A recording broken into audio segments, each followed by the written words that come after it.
Hello, it's me, Brodie McLeod again. Just woken up from a little nap at my room in Cygnet, Stoke, with some weird flashbacks and some strange memories from being asleep for about 2 hours. Made me think a little bit about these stories you hear about mind control and implanted memories and hypnotic suggestion being used to instill dissociative identity disorder and multiple personality disorder, a bit like partitioning a hard drive, whereby people completely switch into alternative personalities, memories, objectives, and kind of personas when trigger words are used, and various other experiments which took place over the years. Gemini was too much of a pussy to write this, so I've had to go back over to Grok, where you get hardcore AI research that doesn't sort of have as many boundaries and hurdles to overcome. Anyway, I don't think there's been much of a history of a self-aware mind control sleeper, but maybe there's a first for everything. I'll give you a little walkthrough of what it said. Shadows of the mind, MK Ultra, sleepers, and the grains of truth in mind control conspiracies. Picture this: a perfectly ordinary person, your neighbour, a colleague, even a public figure, living an unremarkable life until one trigger flips a hidden switch. Suddenly, they act with precision and detachment, carrying out a task they have no conscious memory of afterwards. They return to their daily routine as if nothing happened. Far-fetched? It sounds like the plot of a Manchurian candidate, yet declassified government documents do exist. Senate testimony and a trial of survivor accounts suggest that elements of this scenario were once actively pursued in the shadows of the Cold War, and that the underlying techniques could, in theory, still be deployed today by anyone with the right resources and ruthlessness. The story begins with Project MK Ultra. If you've seen The Men Who Stare at Ghosts, it's nothing like that. One of the most infamous chapters in the intelligence history. Launched by the CIA in 1953 and running until the early 1970s, MK Ultra was an umbrella for at least 149 sub-projects involving human experimentation aimed at mastering mind control. This agency poured millions into universities, hospitals, prisons, and pharmaceutical companies, 80 institutions in total, testing LSD, hypnosis, electroshock therapy, sensory deprivation, and a cocktail of other substances on unwitting subjects, including American citizens. Declassified files paint a chilling picture. Research sought through a truth serum for interrogations, ways to erase and implant memories, and methods to create programmable individuals who would obey commands against their will, even fundamental instincts like self-preservation.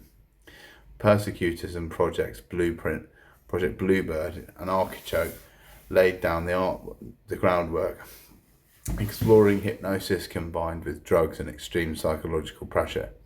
By 1973, CIA Director Richard Helms ordered the destruction of most of the records, but a cache of 20,000 financial documents survived in the wrong filing cabinet.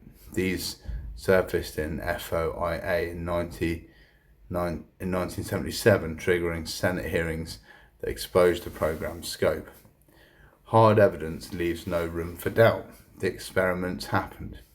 Subjects were dosed with LSD without consent. Famously, Army scientist Frank Olson, who plunged to his death from a hotel room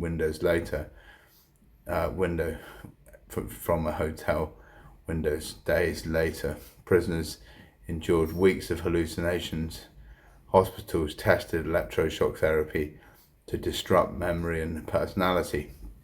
Scopolamine, a potion derived derived from nightshade plants and known for inducing compliance and amnesia, was among the chemical agents explored alongside barbiturates, amphetamines, and mescaline. Yet the real intrigue lies in the sleepers, the idea of Manchurian candidates, individuals programmed to activate on cue, perform a task, assassination, espionage, or sabotage, and then forget. Whilst CIA published downplayed success in creating perfect assassins, internal memos and related projects reveal obsessive pursuit of this goal. Hypnosis combined with drugs and trauma, whereas was repeatedly tested to fracture the psyche and install alter egos or scripts that could later lie dormant for years. This is where conspiracy theories gain their traction, not as wild fantasy, but as extensions of documented reality. The program's own architects referenced creating controllable human assets, and while MKUltra was officially shuttered, its techniques echo in later claims and parallel programs that were never fully disclosed. Anecdotal testimonies add layers of haunting detail that official records cannot dismiss outright. Consider Candy Jones, the glamorous 1950s fashion model and radio personality in the 1970s. Her husband, a renowned New York radio host, hypnotized her as a lark and uncovered a second personality, a programmed CIA courier named Arlene. Under deep trance, she recounted years of covert missions, international travel with its secret messages, and brutal conditioning sessions involving electroshock and drugs. When her core personality resisted, suicide program allegedly kicked in.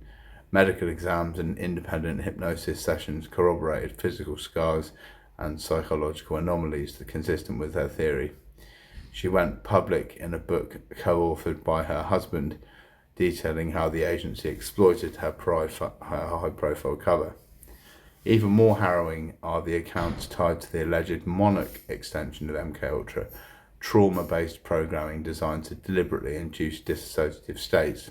Kathy O'Brien, a self-described survivor, has detailed in exhaustive testimony how childhood sexual abuse was weaponized to shatter her personality into dozens of alters. She claimed handlers used electroshock, scopolamine-like drugs, hypnotic suggestion, and ritualistic torture to create programmable personalities for elite exploitation, sex slavery, drug running, and message carrying at the highest levels of government. Her recollections, recovered through deprogramming therapy, describe specific handlers, locations, and technologies that align eerily with declassified MKUltra methods. While impossible to independently verify in full, her story has been echoed by other alleged survivors who describe identical fracturing processes. Then there is Sirhan Sirhan, the man convicted of assassinating Robert F. Kennedy in 1968. Under hypnosis decades later, Sirhan exhibited the classic signs of programming. He could not recall the shooting, displayed trance-like states when triggered by certain phrases or lights, and described being in a fog guided by an unseen woman in a polka dot dress. Psychiatrists who examined him noted disassociation and possible hypnotic induction. His case remains one of the most cited examples of potential real-world sleeper. These stories are anecdotal, yes, but subject to the frailties of memory and the influence of therapy. They cannot be waived in any way when stacked against the hard science the CIA itself funded. The agency's own documents confirm that disassociation could be induced through sustained trauma, repeated electroshock therapy to wipe the mind, hypnotic suggestion to install new commands, and drugs like scopolamine to erode resistance and create amnesia. Multiple personality disorder, now called dissociative identity disorder, DID, was not an accidental target side effect. It was a target. The evidence assessment reveals a conspiracy theory laced with undeniable grains of truth. MKUltra was not a rogue operation by a few mad scientists. It was sanctioned at the highest levels, funded through front organisations, and shielded by classification. The techniques work to varying degrees. Subjects could be made suggestible, memories could be disruptive, and behaviour altered under controlled conditions. The program did achieve perfect, reliable sleepers, probably not to scale, but the foundational tools, electroshock to shatter identity, scopolamine and similar agents to lower defences, and hypnotic suggestion to embed triggers, were proven viable in the laboratory field settings.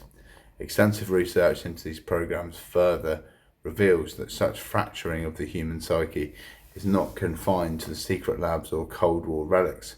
Trauma-based dissociation, personality splitting, and programmed responses appear across human society in subtler forms within high control groups, abusive family dynamics, and even cultural mechanisms that fragment attention and implant behavioral script. The more individuals become aware of these mechanisms, the deliberate creation of mental comparisons through stress, suggestion, and chemical influence, the more empowered communities grow.